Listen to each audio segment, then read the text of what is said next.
YSR Congress party senior నేత వాసుపల్లి గణేష్ కుమార్ కూడా సంఘటన స్థలానికి వచ్చారు. ఇక్కడ ఉన్నటువంటి వారిని అలాగే ఇక్కడ జరిగినటువంటి ఘటనకు సంబంధించినటువంటి వివరాలు కూడా తెలుసుకున్నారు. సరే, అలా చూడాలి, కింగ్ జార్జ్ ఆసుపత్రిలో ఎప్పుడు కూడా ఇలాంటి ప్రమాదాలు జరగలేదు, పేషెంట్స్ అంతా కూడా ఇబ్బంది పడినటువంటి నేపథ్యం కనిపిస్తుంది. ఇది షియర్ నెగ్లిజెన్స్ కనిపిస్తూ ఉందన్నమాట. ఎందుకంటే ఈ కోఆర్డినేషన్ కూడా ఈ మధ్య కాలంలో తగ్గింది ఈ హాస్పిటల్స్లోనే. రీసెంట్లీ మనమేమో ఒక ఇన్సిడెంట్ చూసాము, కంప్లీట్ పవర్ ఫెయిల్యూర్ ఇన్సిడెంట్ చూసాము. ఆ తర్వాత డిపార్ట్మెంట్ పీపుల్ ఒక మీటింగ్ కూడా కాల్ చేయలేదు, పోస్ట్ మార్టం చేయలేదు దాంట్లోని why the power shortage, power cutters can happen అని చెప్పి. ఇప్పుడు చూస్తే షార్ట్ సర్క్యూట్ అంటున్నారు. But this data entry operating centre ఏమో ఇట్స్ క్లోజ్డ్ ఆల్వేస్. ఇక్కడ ఆపరేషన్స్ ఏం లేదు అసలు. ఓకే, డైలీ ఆపరేషన్స్ ఏం చేయట్లేదు, అంటే ఎంట్రీస్ ఏం చేయట్లేదు. బట్ ఏమో పొగలు వచ్చాయి, మంటలు వచ్చాయి అని అంటున్నారు అన్నమాట. So this is a carelessness. Short circuit జరిగింది.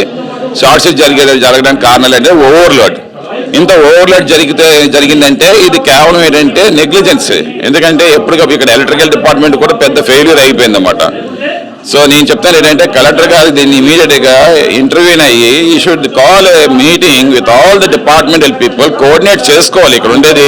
Then KGS is not only superintendent working, it is almost all the APDC departments ఉన్నాయి, ఎలక్ట్రికల్ డిపార్ట్మెంట్స్ ఉన్నాయి, ఇవన్నీ కూడా కోఆర్డినేట్ చేసుకొని ఏపీడిఎం ఉంది. సో ఇలాంటి డిపార్ట్మెంట్స్ అన్ని కూడా పిలిచి చేయాలన్నమాట. ఎందుకంటే ఇది ప్లగ్ లోంచి ఫైర్ వచ్చిందని అంటున్నారు, బట్ మాకేదో అలా కనిపించలేదు. లక్కీగా ఏంటంటే ఈ ఫైర్ వచ్చినా కానీ ప్రాణ నష్టం జరగలేదు కాబట్టి వీఆర్ వెరీ హ్యాపీ అని చెప్పి తెలియజేస్తాను. బట్ ఇవి ఇంకా ముందు రోజు జరగకూడదు.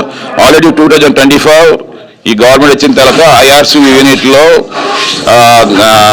ఒకటి జరిగింది fire in the fifth floor. అప్పుడు కూడా ఇదే రకంగా ఫైర్ జరిగితేనేమో దాన్ని ఇమీడియట్గా ఎమర్జెన్సీగా ఆపడం జరిగిందన్నమాట. ఇప్పుడు మళ్ళీ ఈ 25లో జరుగుతూ ఉందన్నమాట. కేజెస్లో ఎప్పుడు ఇంతకుముందు ఇలా జరిగేది కాదు గత ప్రభుత్వాల్లో ఎప్పుడు కూడా. బట్ దిస్ కూటమి ప్రభుత్వం వచ్చిన తర్వాత ఏమో ఎందుకు ఇలా జరుగుతుందంటే ఇట్ ఇస్ షియర్ నెగ్లిజెన్స్ అన్నమాట. దీని మీద దృష్టి పెట్టే వాళ్ళు ఎవరు లేరు కూడా ఎస్పెషలీ. అది ఎవరు ప్రాణాపాయ పరిస్థితులు ఉండేవాళ్ళు ఇక్కడ ఐసీయూలో ట్రీట్మెంట్ తీసుకుంటారు. మంటలు మరీ ఎక్కువైతే కనుక ఇబ్బంది తలెత్తది.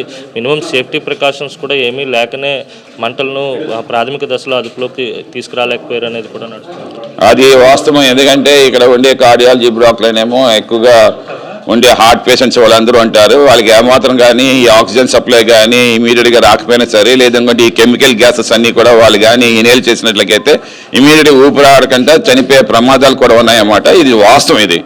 But fortunately it has happened ఏంటంటే మన విశాఖపట్నంలో మరి ఇప్పుడేమో మార్గశిర మాసంలో అమ్మవారి పండుగలు జరుగుతున్నాయి. కనకమేశ్వర అమ్మవారే ఈ రక్షించిందని చెప్పి అనుకోవచ్చు కేజెస్ని. లేదంటే చాలా ప్రాణాలు పోయి ఉండవలసింది. ఎందుకంటే కార్డియాలజీలోనేమో ఇమీడియట్గా తీసుకుని వెళ్ళి వేరే దగ్గర షిఫ్ట్ చేసేటప్పుడు కూడా ఈ ఐసీయూ బ్లాక్ నుంచి షిఫ్ట్ చేసేటప్పుడు ఏంటంటే ప్రమాదం చాలా తీవ్రంగా ఉండేది అన్నమాట. బట్ ఫార్చునేట్ అని చెప్పి నేనైతే తెలియజేస్తాను. ఎస్పెషలీ ద టీమ్ వర్క్ చేశారు వీళ్ళు ఇక్కడ ఉండే వాళ్ళందరూ కూడా. వాళ్ళకైతే అప్రిషియేట్ చేయాలి, వాళ్ళకైతే హ్యాట్సప్ చెప్పాలి వాళ్ళకి. బట్ నెగ్లిజెన్స్ మాత్రం డిపార్ట్మెంటల్ పీపుల్ కనిపిస్తూ ఉంది, ఈ కూటమి ప్రభుత్వం కనిపిస్తూ ఉంది.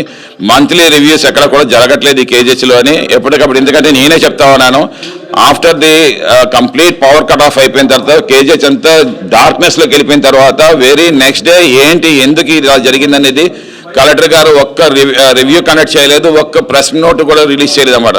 So this is the negligence of the departments అని చెప్తాను, ఈ కూటమి ప్రభుత్వం అని చెప్తాను అన్నమాట. ఇది మొత్తం మీద ఖచ్చితంగా అధికారులు అలాగే ప్రభుత్వ నిర్లక్ష్యం కారణంగానే ఇలాంటి ఘటనలు కింగ్ జార్జ్ ఆసుపత్రిలో చోటు చేసుకుంటున్నాయి. భవిష్యత్తులో ఇలాంటివి జరగకుండా చూడాలని మాజీ ఎమ్మెల్యే వాసుపల్లి డిమాండ్ చేస్తున్నారు. Over to studio.